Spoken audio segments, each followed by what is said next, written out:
வணக்கம் உறவுகளே, நான் உங்கள் தமிழ் அகண்டமிழ் அமானுஷ்யம் சேனலுக்கு உங்களை வரவேற்கிறோம். உறவுகளே, நாம இன்றைக்கு 44வது எபிசோடாக என்ன திகில் சம்பவம் நாம பார்க்க போறோம்னா, வேலைக்கு சென்ற இடத்தில் 5 இளைஞர்களுக்கு நடந்த அமானுஷ்ய திகில் சம்பவம் தாங்க இன்றைக்கு நாம 44வது எபிசோடாக பார்க்க போறோம். இந்த சம்பவம் எப்பொழுது மாதிரி திகிலாகவும் விறுவிறுப்பாகவும் இருக்க போதுங்க. வீடியோவை கடைசி வரைக்கும் பாருங்க. நாம வீடியோவுக்கு போறதுக்கு முன்னாடி உங்களுடைய வாழ்விலும் இதுபோல திகிலான சம்பவங்கள் நடந்திருந்துச்சுன்னா என்னுடைய வாட்ஸ்அப் நம்பருக்கு ஒரு வாய்ஸ் மெசேஜாக நீங்க அனுப்பலாங்க. நீங்க அனுப்புற சம்பவம் திகிலா இருந்துச்சுன்னா நம்மளோட சேனல்ல கண்டிப்பா வருங்க.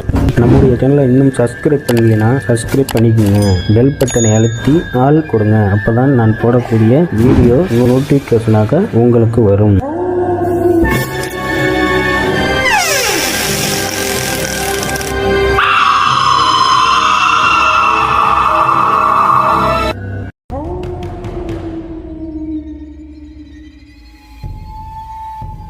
நம்ம சேனலை நிறைய பேர் சப்ஸ்கிரைப் பண்ணாமல் தான் பார்த்துட்ருக்கீங்க. கண்டிப்பாக சப்ஸ்கிரைப் பண்ணிடுங்க, லைக் பண்ணிடுங்க. வாங்க வீடியோவுக்கு போகலாம்.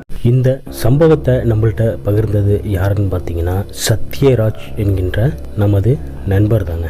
இந்த சம்பவம் எங்கே நடக்குதுன்னு கேட்டிங்கன்னா, சென்னையில் உள்ள குறிப்பிட்ட ஒரு பகுதியில் தாங்க இந்த சம்பவம் நடந்திருக்கு. இந்த சம்பவம் எப்போ நடக்குதுன்னு கேட்டிங்கன்னா, 2016 காலகட்டத்தில் நடந்ததா நம்மள்கிட்ட சத்யராஜ் சொல்லியிருக்காருங்க. சத்யராஜை பற்றி சொல்லணும்னா, அவருடைய சொந்த ஊர் என்னான்னு கேட்டிங்கன்னா, சிதம்பரத்திலிருந்து குறிப்பிட்ட தொலைவில் உள்ள ஒரு அழகிய கிராமம் தாங்க அவருடைய சொந்த ஊர். வேலைக்காக சென்னைக்கு போகிறாருங்க. அங்கே என்ன வேலைக்கு போகிறாருன்னு பார்த்தீங்கன்னா, கொத்தனார் வேலைக்கு அங்கே போகிறாருங்க. அவர் மட்டும் கிடையாது, அவர் கூட அவர் கிராமத்தை சேர்ந்த இன்னும் 4 பேர் வேலைக்கு போகிறாங்க. அன்னைக்கு நைட்டு கிளம்பி மறுநாள் காலையில் அங்கே போகிறாங்க. அவங்க வேலை பார்க்குற அந்த பில்டிங்க்கு போகிறாங்க. அங்கே பார்த்தா பில்டிங் பார்த்தீங்கன்னா 5 ஃப்ளோரு 6 ஃப்ளோரு அந்த மாதிரி கட்டடமாக இருக்குங்க. சரி, வேலை எப்படி இருந்தாலும் ஒரு 2 மாதம் 3 மாதம் பார்க்கலாம்ங்கிற மாதிரி இவங்க பேசிக்கிட்டு அந்த வேலையை போயிட்டு பார்த்துட்டு இருக்காங்க.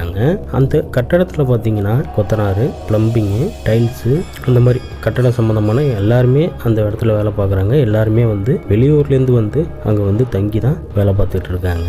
அன்னைக்கு நைட்டு எல்லாருமே சாப்பிட்டுட்டு அந்த கட்டடத்தில் படுக்கிறாங்க. எல்லாருமே ஒன்றா தான் ஒரே ஃப்ளோரில் படுக்கிறாங்க. அந்த இடம் எப்படிங்கன்னா அந்த அளவுக்கு சுத்தமாக இல்லைங்க. ஏன்னா இப்போ தானே கட்டிக்கிட்டு இருக்காங்க. அதனால் எங்கே பார்த்தாலுமே கட்டிங்க, தண்ணி இனிமா அந்த மாதிரிலாம் சதுரி கிடக்கு. அந்த இடத்துல தான் ஒரு படுதா போட்டு படுக்கிறாங்க. மறுநாளும் இதே மாதிரி வேலை பார்க்குறாங்க. இதே மாதிரி ஒரு வாரம் ஆச்சுங்க. ஒரு வாரம் ஆன பிறகு இவங்க சத்யராஜும் அவருடைய நண்பர்களும் என்ன பண்ணுறாங்கன்னு பார்த்தீங்கன்னா, வேலை பார்க்குற கட்டடத்துக்கு எய்த்த மாதிரி பார்த்தீங்கன்னா ஒரு மாடி வீடு ஒன்று இருக்குங்க. ஆனால் அங்கே வீட்டில் யாருமே குடி இல்லை. அந்த வீட்டில் கார் பார்க்கிங்கில் எப்படியா இருந்தாலும் ஒரு 10 பேர் படுக்கலாம். அந்த மாதிரி நல்லா வசதியாக இருக்குது. நல்லா டைல்ஸ்லாம் போட்டு இருக்கிறதுனால சத்யராஜுடைய நண்பர்களும் என்ன பேசிக்கிறாங்கன்னா, எய்த்த மாதிரி சுத்தமான இடமா இருக்குது, அதில் போயிட்டு படுக்காம எல்லாருமே இங்கேயே படுத்துட்டு இருக்காங்களே என்ன ஏதுன்ட்டு இவங்களுக்குள்ளேயே பேசிக்கிட்டு இவங்களும் என்ன பண்ணுறாங்க, நம்ம இன்னைக்கு போயிட்டு அங்கே நல்லா சுத்தம் பண்ணி கார் பார்க்கிங்கில் நம்ம போய் படுத்துக்குவோம். இங்கே நம்ம வேலை பார்க்குற கட்டடத்தில் தண்ணி குப்பங்க எப்பயுமா இருக்குது, அங்கிறதுனால நம்ம போயிட்டு அந்த கார் பார்க்கிங்கில் போயிட்டு படுத்துக்கலாம்ங்கிற மாதிரி சத்யராஜ் அவருடைய நண்பர்கள்லாம் பேசிக்கிட்டு இருக்கிறாங்க. அன்னைக்கு நைட்டு ஆகுது. போயிட்டு ஹோட்டலில் போயிட்டு சாப்பிட்டுட்டு அன்னைக்கு நைட்டு படுக்கிறாங்க. எல்லாருமே அந்த கார் பார்க்கிங்கில் நல்லா கூட்டிட்டு சுத்தம் பண்ணிட்டு 5 பேருமே நல்லா வரிசையாக படுத்துருக்காங்க. மற்ற ஆட்கள் எல்லாருமே சாப்பிட்டுட்டு ஆல்ரெடி அந்த வேலை பார்க்குற கட்டடத்துலேயே தான் படுத்துருக்காங்க. இவங்களும் அப்பயும் ஆச்சரியம், என்னடா இவ்வளோ சுத்தமாக இருக்குது, இன்னொரு 10 பேர் படுக்கலாம், எல்லாருமே அங்கேயே போய் படுத்துக்கிறாங்களே சொல்லிட்டு இவங்களும் பேசிக்கிட்டு மற்ற கதைகள்லாம் பேசிக்கிட்டு நல்லாவே தூங்க ஆரம்பிச்சிட்டாங்க. அப்படி தூங்கிட்டு இருக்கும் பொழுது பார்த்தீங்கன்னா சத்யராஜுக்கு மட்டும் டக்குன்னு முழிப்பு வருதுங்க. அப்போது பார்த்தீங்கன்னா ஒரு சவுண்டு ஒன்று அவருக்கு நல்லாவே கேட்குதுங்க. அந்த வீட்டை சுற்றி யாரோ அழுகிற மாதிரி பயங்கர சவுண்டாக கேட்குதுங்க. இதை அவர் நல்லாவே காதில் வாங்கிட்டு இருக்காரு. அதனாலேயே அவர் படுத்திருக்க இடத்த விட்டு ஏந்திரிக்காமல் பெட்ஷீட்டை மூஞ்சிக்கு ஃபுல்லாகவே போட்டுக்கிட்டு அப்படியே தூங்குற மாதிரியே படுத்துருக்கிறாருங்க. அந்த சவுண்டு அந்த வீட்டை சுற்றி பயங்கரமாக அழுகிற குரல் நல்லாவே கேட்குதுங்க. படுத்துக்கிட்டே அவர் கேட்டவருக்கு ரொம்ப பயம் அதிகமாக ஆக அவருக்கு இதய துடிப்புலாம் ரொம்ப ஃபாஸ்ட்டாக அடிக்க ஆரம்பிச்சிருக்குங்க. அழுகிற சவுண்டு அவங்க கார் பார்க்கிங் மாதிரி இருக்கிற இடத்துல படுத்திருக்காங்க பார்த்தீங்களா, அந்த இடத்துக்கு அந்த அழுகிற சவுண்டு கிட்ட நெருங்கி வர மாதிரியே இருக்குங்க. இதையும் நல்லா காதில் வாங்குறாரு சத்யராஜ். எதுவுமே அசைவு இல்லாமல் அப்படியே படுத்துருக்கிறாருங்க. அந்த 5 பேரையுமே அழுகிற குரல் சுற்றி வர மாதிரியே இருக்குங்க. எப்படின்னா ஒரு நபர் நடந்து போனால் எந்த மாதிரி சவுண்டு கேட்கும் அந்த மாதிரி அவங்க படுத்திருக்கிற இடத்துல சுற்றி அழுதுகிட்டு போகிற மாதிரி இருக்குங்க. ஒரு 4-5 ரவுண்டு அந்த மாதிரி வந்தோன்னே சத்யராஜ் அப்பயுமே பெட்ஷீட்டை எடுக்காமல் அப்படியே தாங்க படுத்துருக்குறார். கொஞ்ச நேரத்தில் நடக்கிற சவுண்டும் அழுகிற சவுண்டும் அமைதியாகுதுங்க. இவர் சத்யராஜ் அதுக்கப்புறம் அவருக்கு சுத்தமாக தூக்கம் இல்லைங்க. பெட்ஷீட்டை மூடுற மாதிரியே அப்படியே முழிச்சுக்கிட்டே பயத்திலேயே படுத்துருக்கிறாரு. மறுபடியும் உடம்பு சரியாமல் இருந்தால் எந்த மாதிரி ஒரு மாதிரி முணங்குவாங்க பார்த்தீங்களா, அந்த மாதிரி ரொம்ப பயங்கரமான முணங்குற மாதிரி கேட்குதுங்க. அதுவும் எங்கே கேட்குதுன்னு பார்த்தீங்கன்னா அவங்க படுத்திருக்கிற பக்கத்திலேயே அந்த முணங்குற சவுண்டு பயங்கரமாக கேட்குதுங்க. அப்பயுமே இவர் பயந்துக்கிட்டு அந்த பெட்ஷீட்டை எடுக்காமல் அப்படியே படுத்துருக்கிறார். இவர் மனசில் என்ன நினச்சிட்டு இருக்காருன்னா, நம்ம ஒரு வாரமாக அந்த வீட்டை பார்த்துட்ருக்கோம், அங்கே வீட்டில் யாருமே இல்லை, வீட்டில் ஆள் இருந்தாலும் சரி நம்ம பார்த்துருக்கலாம், இப்போ யார் வர்றாங்கிற மாதிரியே அந்த பயத்திலேயே அப்படியே பெட்ஷீட்டை போட்டு மூடிட்டு படுத்துருக்கிறாரு. மறுபடியும் என்ன நடக்குதுன்னு பார்த்தீங்கன்னா அந்த முணங்குற சவுண்டு சத்யராஜ் படுத்திருக்கிற பக்கத்தில் சவுண்டு நல்லாவே கேட்குதுங்க. இது கேட்டோன்னே ரொம்ப ஒரு மாதிரி இதய துடிப்பு அதிகமாகுதுங்க. இப்படி நம்ம தெரியாமல் இங்கே படுத்துட்டோமோ, இதனால தான் இங்கே யாருமே படுக்கலையோங்கிற மாதிரியே அவர் பயத்திலேயே அப்படியே படுத்துருக்கிறாருங்க. எப்படா விடியும்ங்கிற மாதிரி நினச்சிக்கிட்டு இறுக்கி கண்ணை மூடிக்கிட்டு அப்படியே பெட்ஷீட்டை எடுக்காமையே படுத்துருக்கிறாரு. அந்த முணங்குற சவுண்டு கொஞ்சம் கொஞ்சமாக குறைஞ்சி அந்த படுத்துருக்காங்க பார்த்தீங்களா, அந்த வீட்டுக்குள்ளே பயங்கரமாக அலற மாதிரி சவுண்டு கேட்குதுங்க. எப்படி அலறதுன்னா, அதாவது ஒருத்தவங்களுக்கு ரொம்ப ஆபத்தான ஒரு சூழ்நிலையில் இருக்கும் பொழுது அலறுவாங்க பார்த்தீங்களா, அந்த மாதிரி அலற சவுண்டு பயங்கரமாகவே கேட்குதுங்க. இதெல்லாம் ஒரு காதில் வாங்கிட்டு அப்படியே படுத்துருக்கிறாருங்க. கொஞ்ச நேரம் அப்படியே அலற சவுண்டு கம்மியான பிறகு அந்த வீட்டுக்குள்ளே பாத்திரம் எல்லாமே கீழே விழுந்து உருண்டு போகுதுங்க. இருக்கிற பாத்திரங்கள் அனைத்துமே கீழே எல்லாமே விழுகிற மாதிரி சவுண்டு பயங்கரமாக கேட்குதுங்க.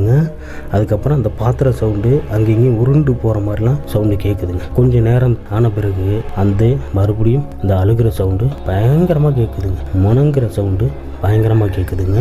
அலற சவுண்டு தாங்க ரொம்ப பயங்கரமாக கேட்டிருக்கு அவருக்கு. அப்படியே காதில் வாங்கிட்டு படுத்துருக்கிறாருங்க.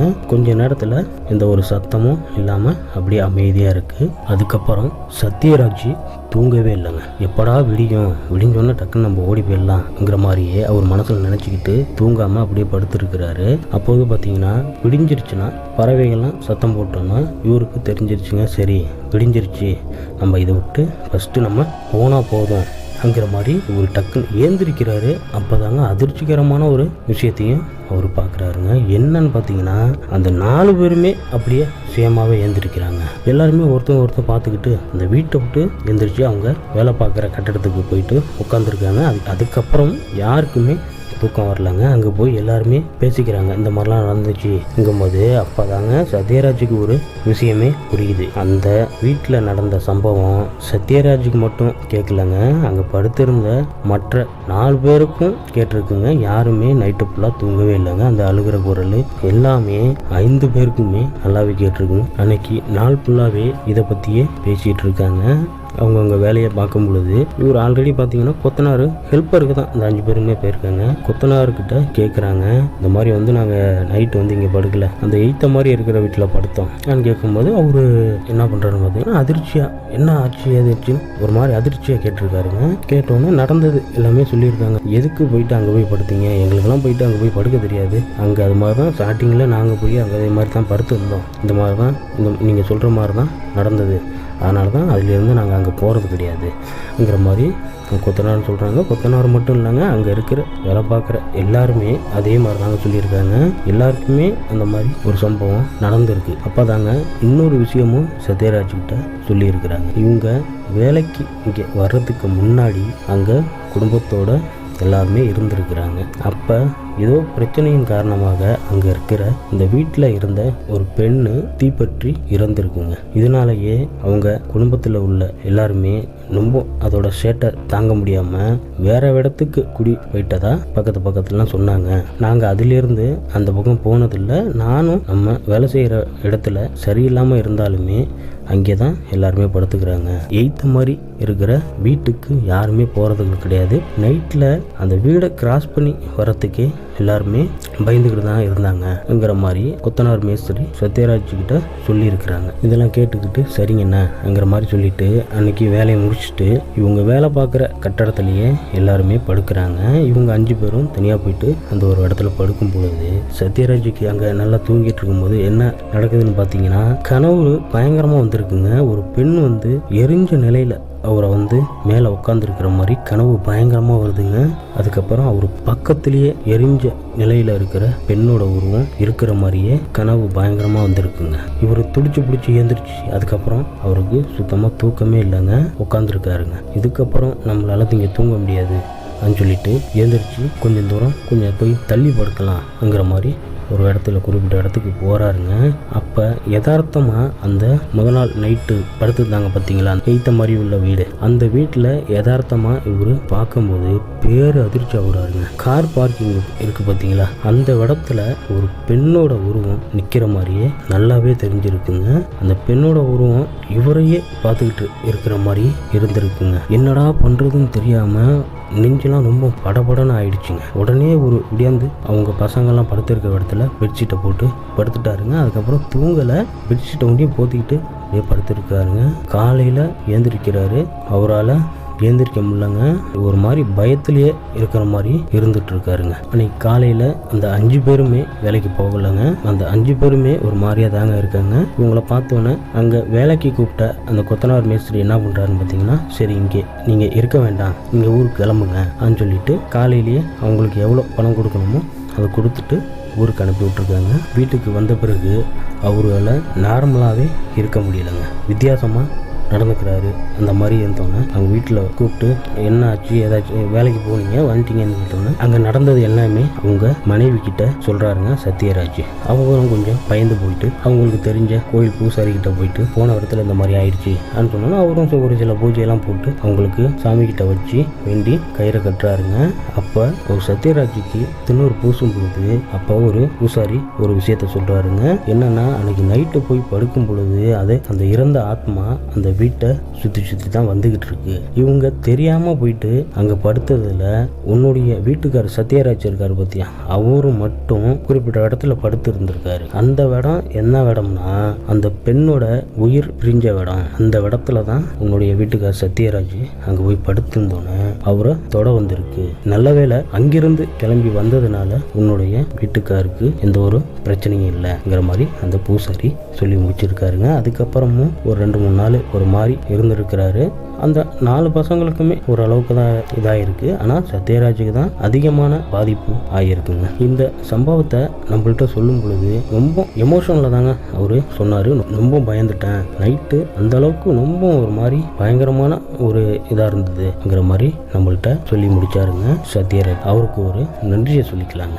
இதுபோல உங்களுடைய வாழ்விலும் திகிலான அமானுஷ்ய சம்பவங்கள் ஏதாவது நடந்துருந்துச்சுன்னா என்னுடைய வாட்ஸ்அப் நம்பர் டிஸ்பிளேல தெரியுங்க. அதுக்கு ஒரு வாய்ஸ் மெசேஜாக சம்பவத்தை நீங்க அனுப்பலாங்க. உங்களுடைய திகில் அனுபவம் திகிலாக இருந்துச்சுன்னா கண்டிப்பா நம்மளோட சேனல்ல வருங்க. இந்த சம்பவம் எப்படி இருந்துச்சுன்னு கமெண்ட் பாக்ஸ்ல பதிவிடுங்க. இந்த சம்பவம் உங்களுக்கு பிடிச்சிருந்துச்சுன்னா லைக் பண்ணுங்க, ஷேர் பண்ணுங்க, மறக்காம சப்ஸ்கிரைப் பண்ணிடுங்க. அப்போ தான் நம்மளுடைய சேனல் மேலும் மேலும் வளர்வதற்கு ஒரு உறுதுணையாக இருக்கும் என்பதை தெரிவிச்சுக்கிறேன் உறவுகளே. இதுபோல இன்னொரு அமானுஷ்ய திகில் சம்பவத்தில் சந்திக்கும் வரை உங்களிடமிருந்து விடைபெறுவது நான் உங்கள் தமிழ். நன்றி உறவுகளே.